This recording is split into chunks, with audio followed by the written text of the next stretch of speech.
Good evening. We are back to the study of the Spirit's book. Last week, we started chapter 11 of book 3. Book 3 is moral laws.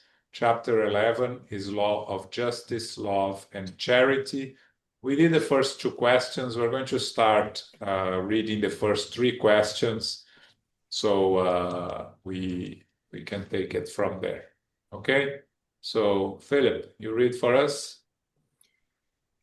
Is the sense of justice natural, or is it the product of acquired ideas? It is so natural that you are immediately appalled by the idea of an injustice.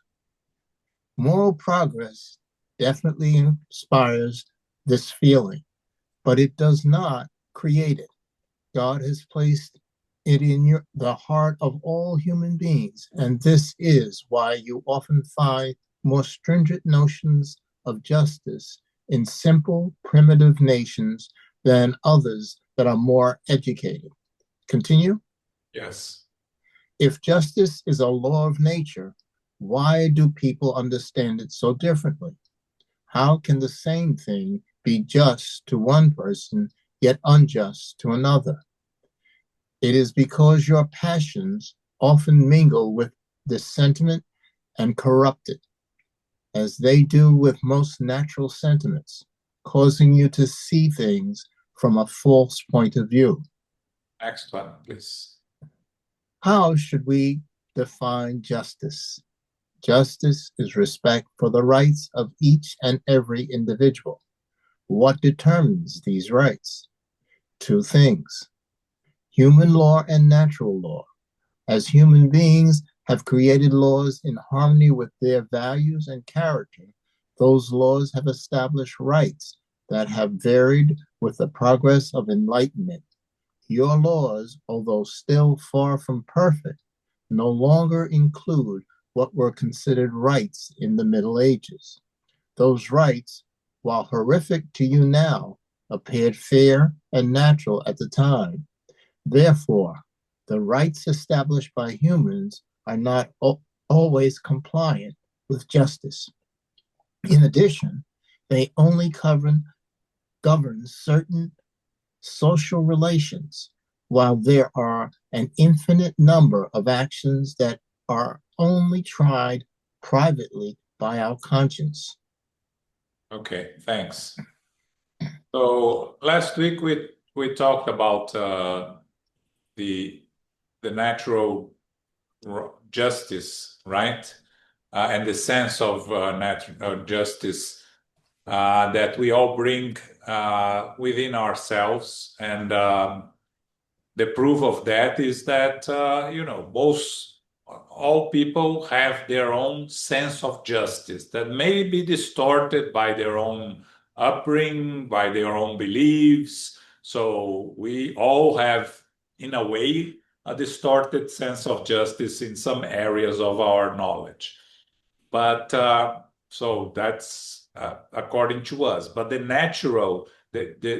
law of justice created by God is imprinted in our conscience, and it is part of who we are. So when you talk to anyone about justice, they'll have their own beliefs, but everyone have their sense of justice that may be completely misguided, but according to them, it's their sense of justice. Our sense of justice may be misguided somewhat, but we all have a sense of justice.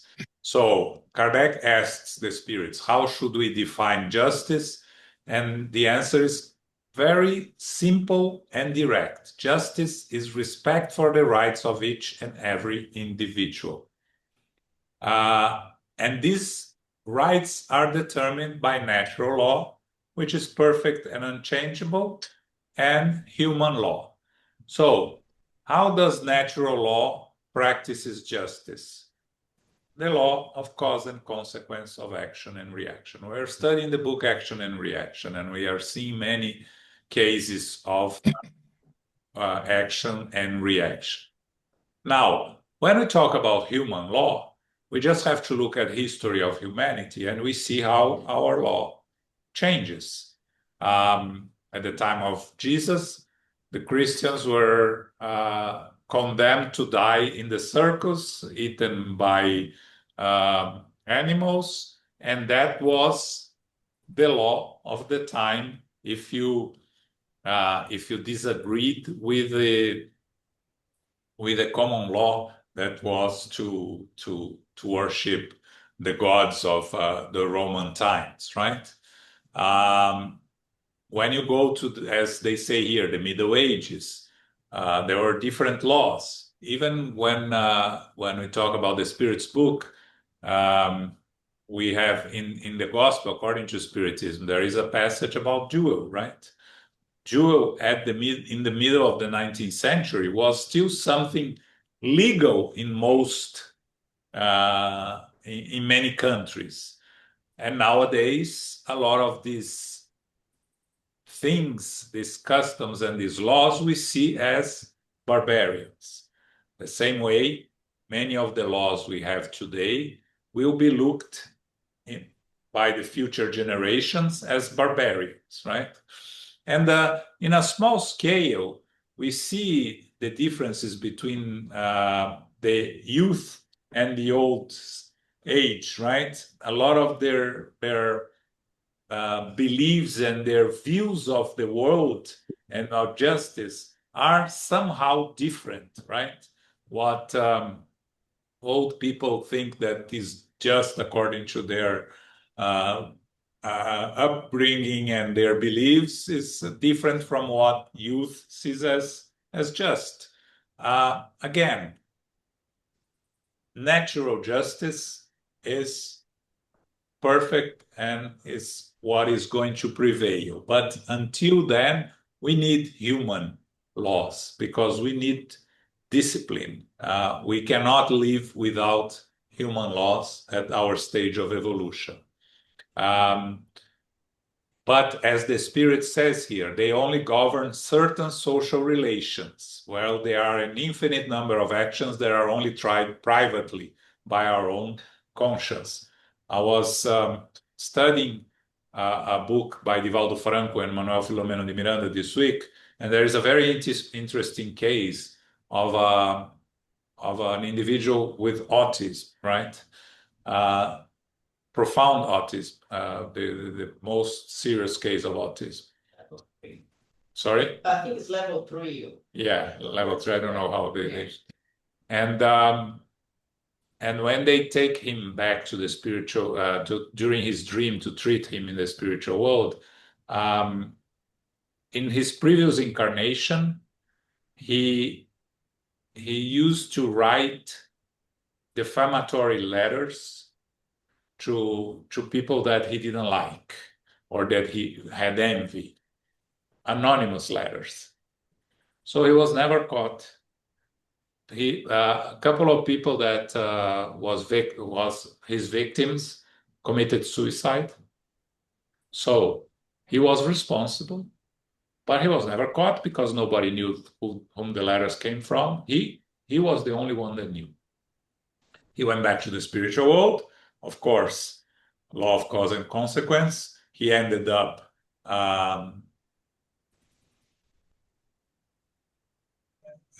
becoming guilty, but it was interesting because he started feeling guilty for the consequences, but he didn't recognize that it was his fault. Because he said, I only wrote the letters. He thought to himself, I only wrote the letters. I'm not responsible for what people did with their lives. But of course, we are responsible for our actions. So he started a process of self-obsession. He was not obsessed by, the spirits are obsessing him, of course, the victims. But at the point that we were reading the book, the obsessors were already removed, but he continued to be completely immersed in himself, which is autism, right?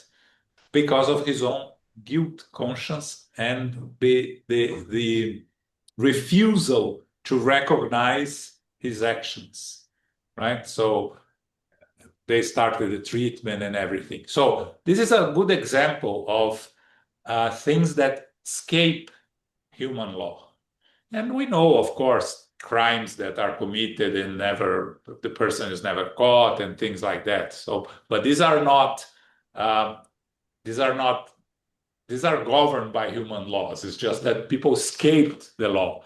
This case, no, there is no human law that was able to take him and judge him because he was just writing letters, right? And even today, there is a famous recent case, right, of in social media of a young girl that was talking to a young boy, and she convinced him to commit suicide, right? And she was taken to court, and she was found guilty. So again, it's a modern version of what happened there, but because nowadays, if you send messages, there is a way to find who's sending, and in most cases, right? There is the prepaid phones that you can use and things like that.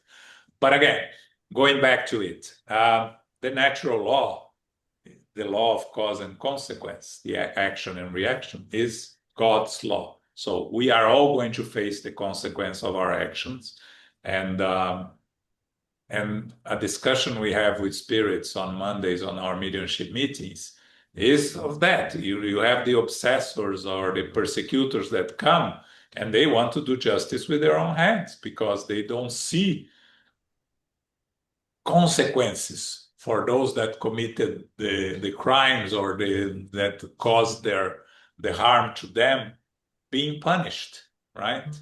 Because you need to have an ample view of the natural law, and it's very difficult for you to see these people that, and we see this today, right? Throughout what's happening throughout the world, we see people committing terrible acts, and we don't see immediate consequences. But there will be consequences because the law is perfect. It's just that what lacks is our faith that there will be consequences, right? We want the punishment for yesterday, right? But there is a perfect law, and there is a law that is going to take care of it. But again, we can repair our mistakes through love, right? That's something also that it's very important. We see the case that we always mention of Paul of Tarsus, right? That was able to repair during his own life, make amends for his own mistakes, and ended up being received in the spiritual world by his victims and embraced by his victims. So it is possible, but it is hard. Okay. Questions are clear? Okay. 876. Yes. Apart from the rights established by human law, what is the basis of justice according to natural law? Christ told you, do unto others as you would have others do unto you. God has placed in each of you the desire to see your own rights respected as the rule of true justice. When uncertain as to what we should do in regard to others at any given moment, we should ask ourselves what we would want others to do to us under the same circumstances. God could not give us a safer guide than our own conscience. The true measure of justice is, in fact, wanting for others what you would want for yourself. Merely wanting for yourself what you would want for others is not exactly the same thing. As it is unnatural to wish harm upon yourself, if we use our personal desires as the guide for our behavior towards our neighbors, we would never wish anything but good upon them. Universally, human beings have always sought to enforce their personal rights, while the unique factor of Christianity is the application of personal rights as the basis of our neighbor's rights. Very important here, passage from Christ. Do unto others as you would have others do unto you. Everything is encompassed, the sense of justice is encompassed in that, right? Now, you see here that Jesus brought to us an active action, right? Because many of the religions before Christ and before Christianity, you find do not do unto others what you do not want others to do unto you. But that is passive, right?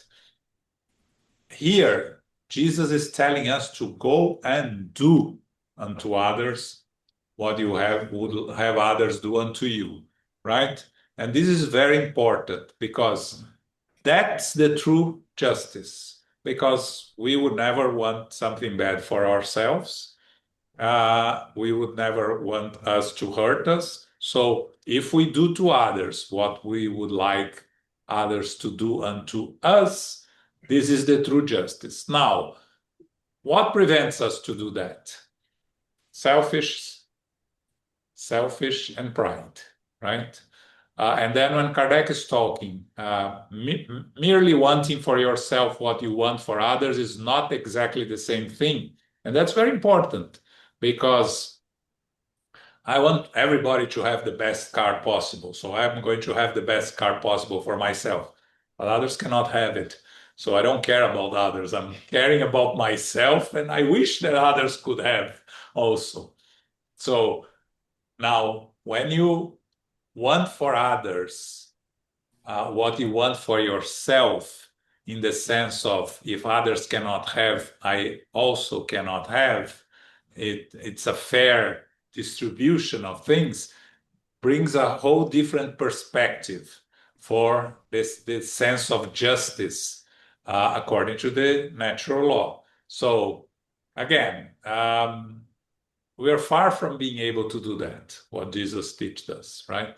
We are still mostly thinking about ourselves first, ourselves second, and then we start thinking about others.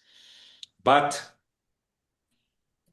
the recognition and acceptance of this maxim of Christ is the first step for us to doing what we are supposed to do eventually, right?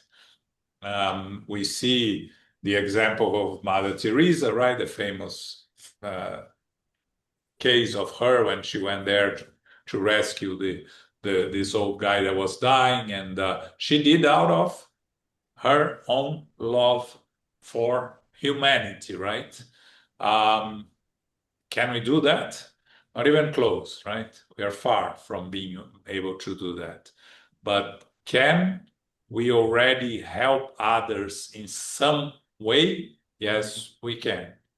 Not everybody, not all the time, but some at specific times, right? There are people that volunteer in hospitals, in shelters, and this is a way of helping and assisting others, dedicating our time to listen to those that are in need, and all these sort of things. It's practicing charity with the sense of justice, because in the end, doing unto others as you would have others to do unto you, right? If you were in their place, what you want people to do to you. So if you are homeless in the street, right? What would you expect from those around you? To help you find shelter, to help you find mental health, help and assistance. So that's what we, maybe not personally, but what we should expect the authorities to do, right? And if the authorities are not doing it, what can we do to guide the authorities in that direction, change the people that we elect, participate in community groups.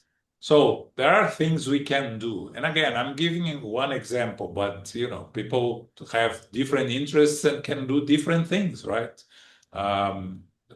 Those that work as volunteers in hospitals. I couldn't work in a hospital, but there are lots of people that can, right? Or even hospice. Hospices, yes. Dealing with children, orphanages, hospices, animals, all of these things, as as long as you are giving something of you to others for the benefit of others, to help others, right? That's the difference here, the important point here, to help others in their needs, not participate in organizations that cause harm to others or discriminate or things like that. And you're choosing the wrong path, right? But we all can do unto others as you would have others do unto you in some way, right? That's all it's asked of us at our stage of evolution at this moment. Okay? May I add something to Sure. what we're talking about? Please, Paco, go ahead. Yeah. The golden principle in self-help, they also add like the gold principle, the silver, the bronze, and the iron.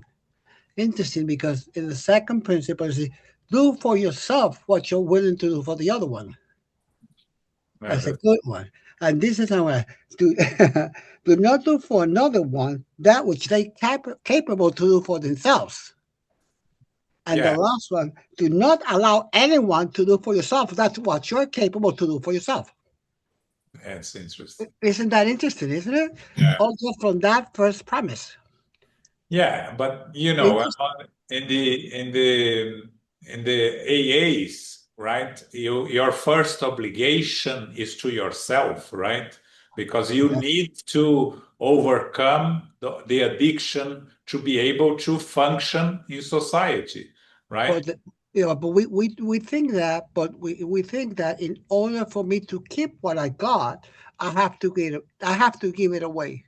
Yes.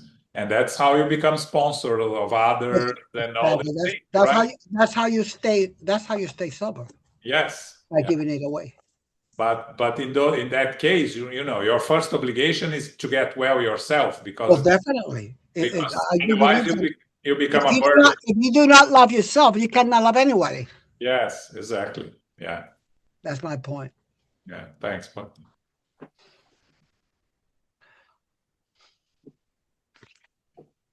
Okay, 877. Does our need to live in a society impose any special obligations? Yes, and the first of these is to respect the rights of others, as those who respect those rights will always be fair. In your world, where so many neglect to practice the law of justice, people turn to retaliation, and this causes trouble and confusion in your society. Social life gives rights and imposes corresponding duties. Yes, to live in society according to the law of justice is to respect others and to respect the laws of that society that you live in. And one thing important here, right? You may not agree with everything that, with all the laws that society has, but you have to respect, and if you want to change the laws, you have to find ways and how to change the laws that will bring, in your opinion, a better justice for that society. And if your opinion is just and everyone else thinks differently, then either your opinion is not correct or your opinion is too advanced for your time, and maybe we have to wait. But when you have the majority of people thinking that it has to be changed, it gets changed, right? How did we abolish slavery? How did we get to the end of discrimination? How did we reach the theoretically equal rights between men and women, right? Everything is by moving forward with ideas of justice, and equality is justice, right? Again, we're not discussing that we don't really have equality completely, right? We don't. I was reading the other day that the difference between the average income in New York City of a white family and a black family is like, the white family is like 5 times. Wow. Yeah, it's incredible. Wow. Incredible. So you see, this is not according to the law. This is inequality according to our practices that go against the natural laws, right? But the recognition of it is a step forward in trying to find equality, right? Again, we are an imperfect society, and now we are an imperfect human being. So we need to continue our effort and fight to evolve. But important, that's very important, right? Because we need to respect the laws of society. Jesus never broke any law when he was here amongst us. People say, wow, but he worked on the Shabbat. But this was a law imposed by the religious authority of the time, not a law, a divine law, and a law of the whole community, right? So you can say, well, Jesus was breaking the Jewish law, but he was not breaking the Roman law, right? That governed the Palestine at that time. So again, he respected the law when he said, give to Caesar what is Caesar's and give to God what is God. When they ask him about the taxes, right, imposed by the Romans, he didn't tell the Jewish people not to pay taxes. He just said, give to Caesar what is Caesar. Money is material, belongs to what we need. What we need today in our lives, right? So what is important here is to not go against the law, causing disturbance to our society. You can abstain from some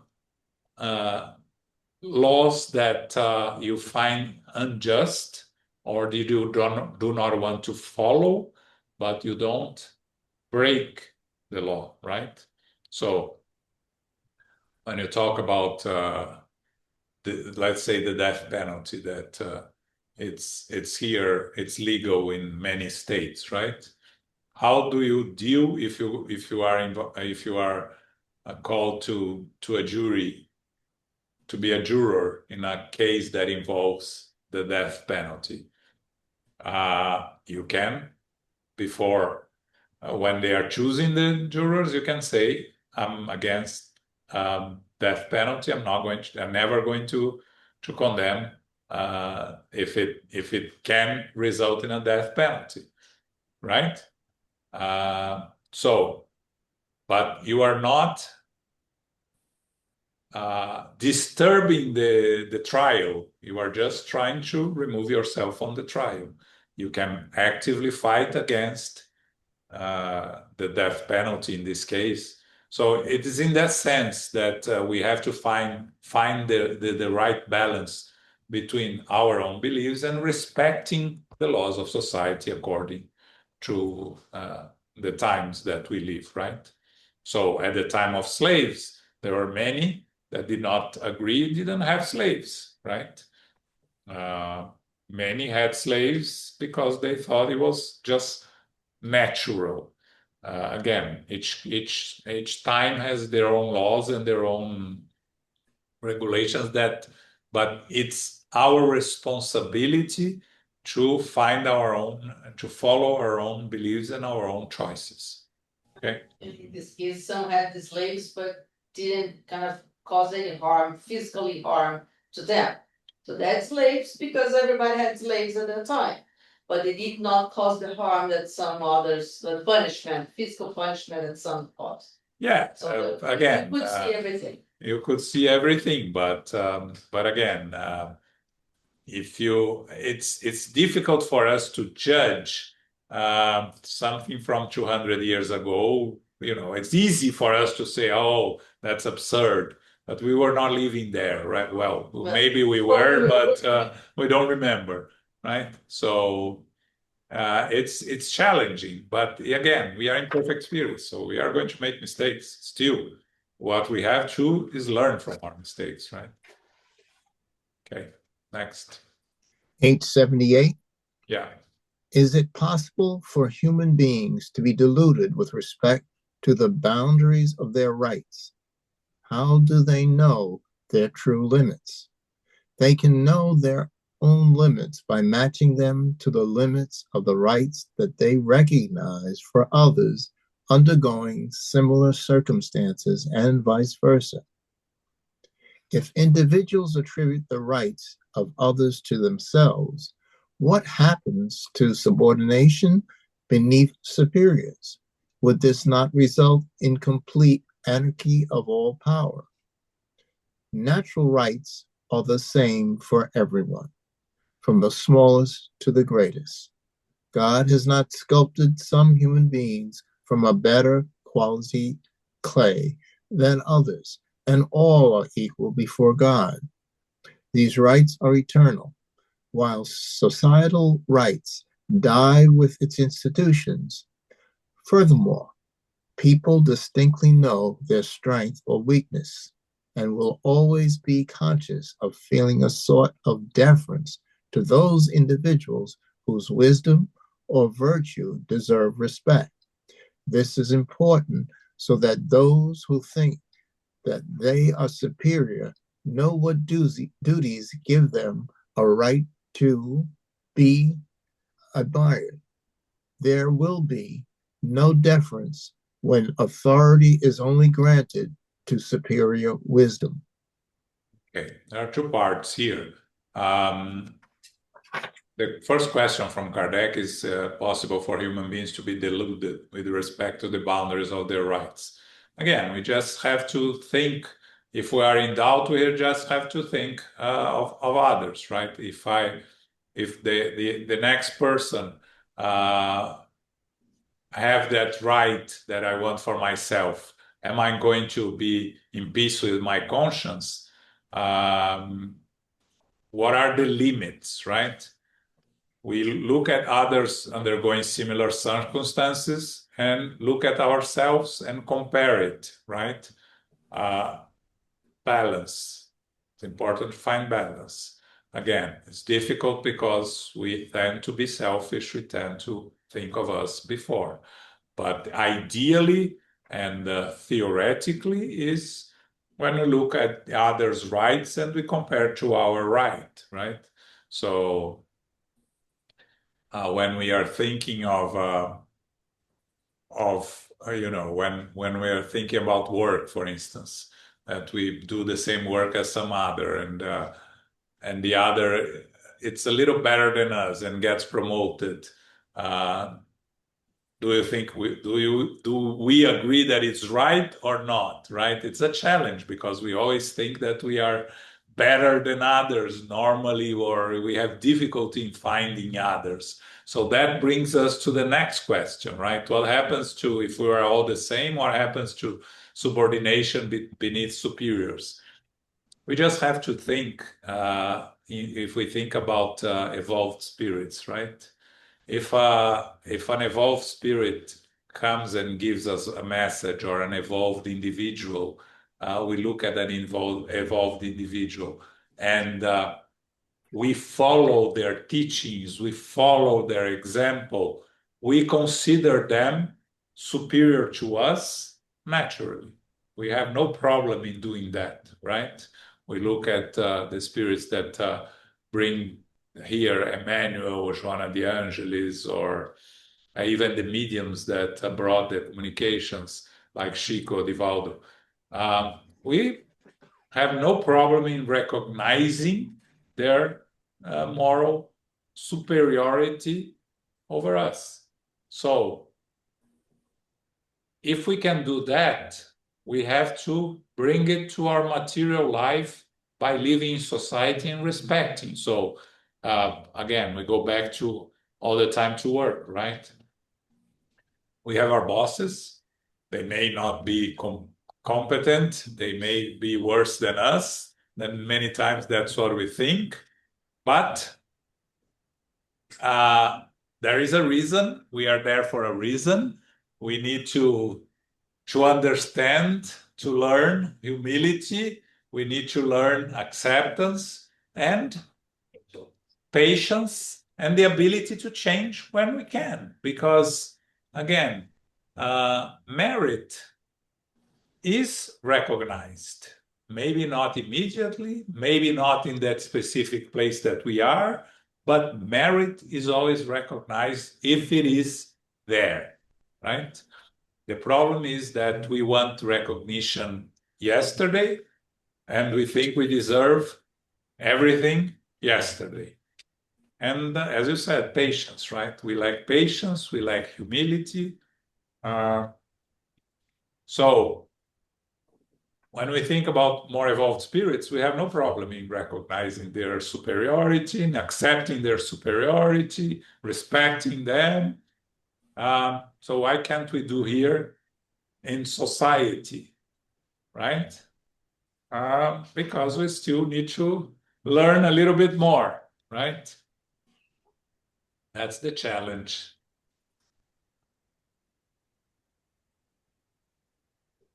Okay. Which one? 879.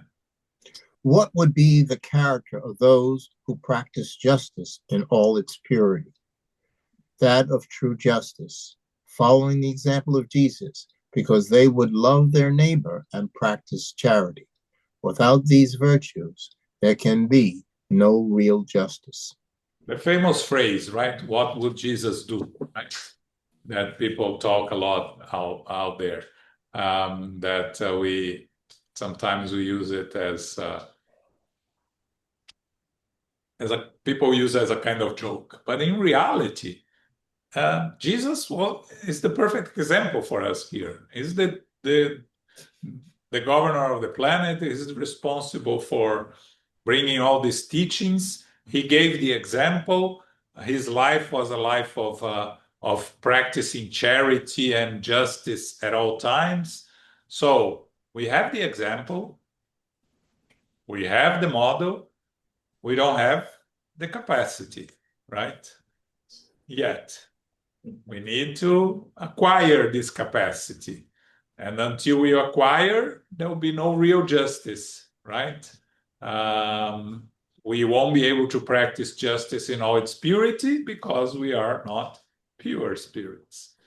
But by recognizing it, accepting, understanding it, it's important, because if we don't even do that, if we think that everything is fine with us, we don't need to improve on anything, then we're not going to improve. And on the contrary, we're going to create problems for ourselves. So the law of justice, the natural justice, is imprinted in our conscience. If we can allow it to come naturally to us, if we look at it without the prejudices that we all bring from our imperfect spirits, we'll be able to try to improve ourselves and learn from it, right? Okay? So now the right of property theft.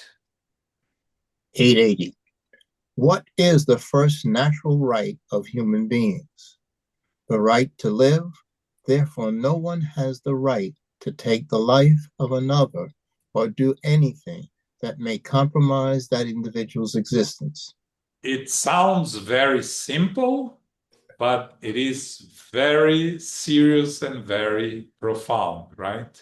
The first natural right of human beings is the right to live. And in that, everything that threatens the life, everyone and everything, it's against the natural law. So no one has the right to take the life of another. So murder, death penalty, indirect criminality, meaning creating unsafe conditions for workers that may cause disease and all those things. So because when we think of not killing, it's very simple, very easy, right? Crime, where I'm not never going to kill anyone because it's not in me. First, we don't really know until we are faced with the opportunity, right? But we probably most of us believe that we are incapable of doing that, and we are probably right. Now, am I creating conditions in somehow in things that in my work, in my environment, that may cause others to face possibility of dying as a consequence of it, right? We go back to the guy that was writing the letters, right? What he did was create conditions for people to take their own life, which we haven't talked here, but also the right to live. No one has the right to take the life of another or of oneself. That is also another point here, right? Suicide is against natural law and creates serious consequences. Of course, each case is a case. There are suicides that are caused by extreme circumstances, mental diseases, but it is always suicide and you always have consequences, more serious or less serious. So, and this extends, we haven't talked about it here, but this extends also to abortion, right? Because whenever there is a human being in the womb, from day one, it's already a human being being formed, so we don't have the right to finish that life. It is also against the natural law. One thing that I like to emphasize and repeat here, Spiritism is not against anything. Spiritism is not against the death penalty, it's not against abortion. Spiritism explains cause and consequence, responsibilities. We create consequences by going against the natural law. And the right to live is a natural law. Every time we go against the right to live, we create consequences for ourselves. That's what Spiritism teaches us. Okay? It's very important because we have a lot of religions there that are against a lot of things. Spiritism, first, is not fully a religion, is a doctrine with morals, philosophical and scientific aspects, and it's not against anything. It explains causes and consequences and individual responsibilities by exercising our free will that we just discussed. Okay? Wrong. I also see this, the last sentence, not the last sentence, but that's part of the sentence. Or do anything that may compromise that individual's existence. I see 2 points here. One is governments and or It's more like governments or countries that does not provide like medical assistance or shelter or food for those in need, as also see it here. And also, I was reading something that nothing related to spiritism, but those cases that the kids or the children does not help the parents when they get old. So they kind of leave them like almost, it's not right to say fend for themselves, but they don't take care of the parents. Yeah.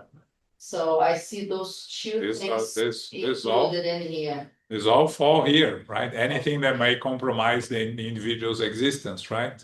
So governments, companies that create that have unhealthy work environments, governments that cause harm to individuals by lack of protecting them when they have the possibilities, right? Again, we are imperfect spirits, we are imperfect society, so we cannot be responsible for everything that happens. The government can do so much, Yes. right? But so it's the same thing as us educating our children. We are responsible to educate our children to the best of our abilities. Now, what they do with their life, it's their own responsibility. We cannot be responsible if we did the best. We cannot be responsible for their actions. It's their responsibility. So if the government, and we know that's utopia, but if the government does the best it can according to their own resources to create good conditions for the individuals, still the individuals have their own responsibility, right? If the government offers everything and you refuse everything the governments offer, right? The government offers free health, but you don't take care of your own health, it's your own responsibility. The government cannot be blamed for that, Yeah. right? So it's the balance here, right? We know that governments are imperfect and cause a lot of damage, but we have to take into account our own individual responsibility. We are responsible for our choices, right? If I decide to ignore all health advices that my doctor or my family and everyone gives me, it's not their responsibility that I get sick or I die. It's my responsibility, right? So this is important also because sometimes we talk about the responsibility of governments to impose on on citizens things that they can't force, right? There is a discussion of mental diseases and if the government is doing too much or too little. Before, governments, we used to put them in the institutions and kept them forever. Now they are putting them in institutions and after 1 week they go out. So both are wrong, right? We haven't found the ideal solution yet.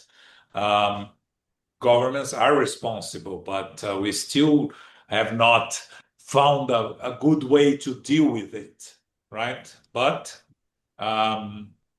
again, our individual responsibility is part of the equation also, right?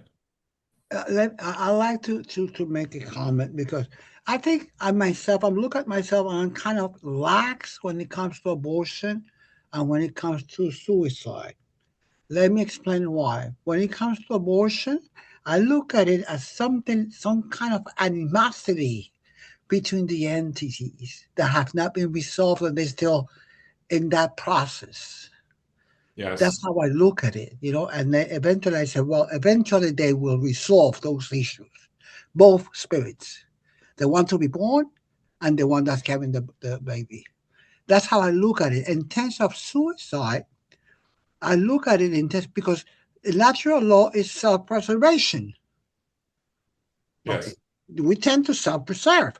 And if that is not in action, something went wrong.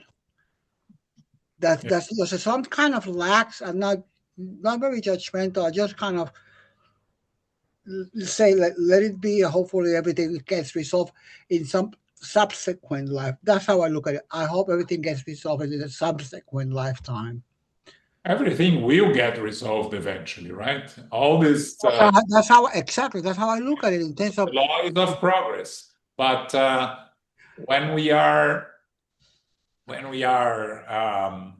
for instance, for those that commit suicide, they are creating very challenging consequences for themselves. It will be resolved, but you are making everything more difficult, right? The other day I saw a phrase that many people heard, right? It's a short-term solution for a long-term problem, right? Suicide. It doesn't solve the problem. And it's our lack of faith, our lack of understanding of us as eternal spirits. We are trying to run away from a problem, and so we are a short-term solution, kill yourself. That is not going to solve the problem, right? But isn't that going against the natural law of self-preservation? Yes, suicide is against the natural law. Yes, exactly. Yes. So something must be wrong in that process. That's my point. That's Again, there are several cases, right? Several different cases. There are a lot of mental diseases, a lot of depression, a lot of traumas. Each case is a case. People that are ashamed of acts of what they did. So, but again, it's a very complex situation. It is very complex. It is very complex. And the consequences are always difficult. More difficult, less difficult, depending on the situation. But if you read the book Memoirs of a Suicide, which is a very challenging book, it's a very good book, talks about suicide and the consequences. You see there what is the challenges that those 4 individuals mainly face with their suicides, right? The difficulty that they face in the spiritual world. So again, it's challenging because someone that kills oneself is affecting at least 6 more people that are left behind. That's on average. So it's a selfish act. But in that sense, yes, it is. Yeah. But the reasons, there is a large variety of reasons and consequences according to the reasons, right? Sometimes people ask, what about those people that jumped from the Twin Towers because they were going to die by fire there or that's different, yeah. Suicide? It's not really suicide. It's an act of desperation to try to survive. They didn't want to kill themselves, right? They wanted to survive. So, there are cases and cases. And, but for example, let's take a case of an alcoholic or a drug addict, okay? Which is in the big book says jail, institutions of death. That's a slow suicide. You think of it? Yes. It's not grabbing a gun or jumping out of a 10th floor or grabbing a gun, but it's basically also, isn't it suicide too? I would say that. We call involuntary suicide in the sense that you are slowly killing yourself by damaging your physical body. Yes. But we need to try to separate because we should. I try to choose to talk about suicide when you willingly try to kill yourself.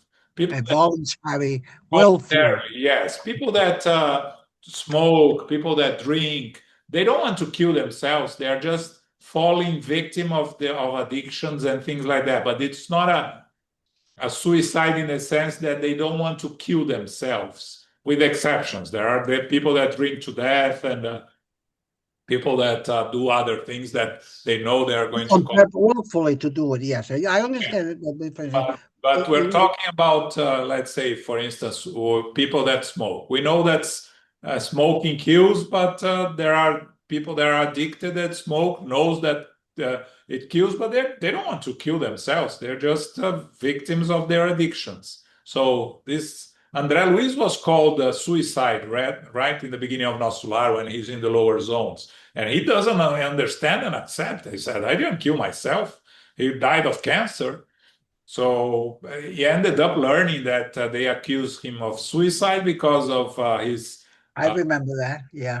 Because he used to drink. He ended up dying of cancer of I don't know, stomach cancer, I believe, which was a consequence of his choices in drinking. But he was not a suicide in the sense of wanting to kill oneself. So we need to be very careful when we talk about it in terms of separating what is a voluntary suicide and voluntary. A sense of willfulness. Yeah, a willfulness. And also extreme cases of obsessions. Yes. Oh, that's a good one too. Yes. That's a good one too. Yes. There is also the case. Yeah. Okay. It's 8 o'clock. We stop here. So a couple of announcements. The United States Spiritist Federation just released the last book of Kardec, the posthumous work, which was a book published 20 years after the discarnation of Kardec. The president of Parisian Spiritist Society collected a lot of writings from Kardec that he had left not published, and selected many and published. It's called Posthumous Works. It was published in 1891. It was never published in English until last week, so it's finally in English. Posthumous Works, selected writings of Kardec. Okay, it's available on the United States Spiritist Federation website. Jussara just released a book also called The Prism of Grief, when she looks at sorrow through different lenses. Talks about a healing itinerary for the metamorphosis that occurs when we move through loss. Okay, it's a new book that she just published. This Saturday, we have Alba Morales from Baltimore talking about Peace in the World Begins with Me at 11 a.m. through the United States Spiritist Federation webpage. This weekend, we have an event in Orlando with a series of speakers. It's in Portuguese. I'm not sure if they're going to show it online, but it's on Saturday and Sunday, the whole day.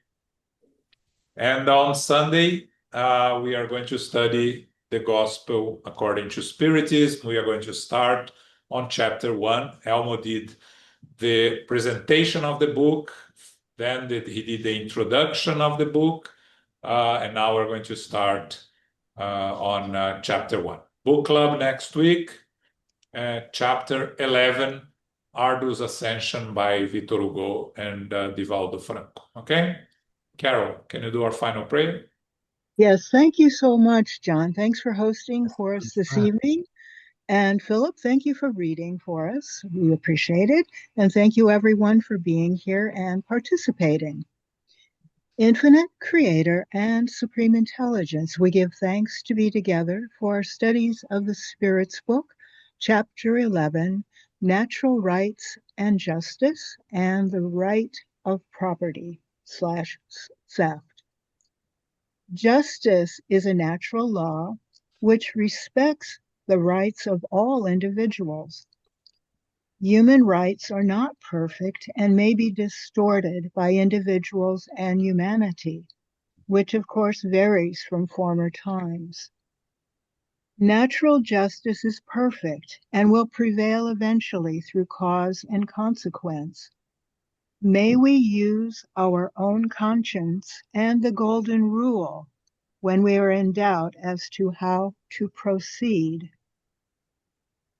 Let us practice charity toward others while we try to sincerely lessen the habits of our pride and selfishness.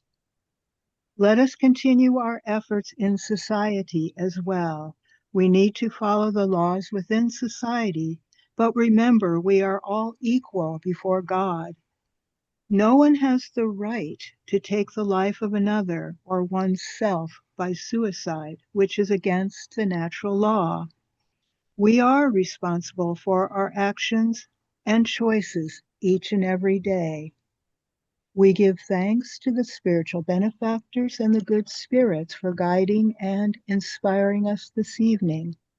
May we receive the love, light, and peace of Christ within us for our loved ones, our teachers, our directors, our counselors, our mediums, our workers, and all our participants. We pray for inner peace and especially now for world peace and for those who are suffering in the physical and spiritual worlds. We pray for our center, SGNY, and all Spiritus centers throughout the world, that they may grow, prosper, expand, and be protected throughout the day and throughout the night. As we close, we humbly ask for safety and protection as we return to our family, friends, loved ones, and coworkers. And may we remind ourselves now as we go forth to be beacons of love, of light, of peace, of service, and charity, which is love in action. May peace and love prevail. So be it.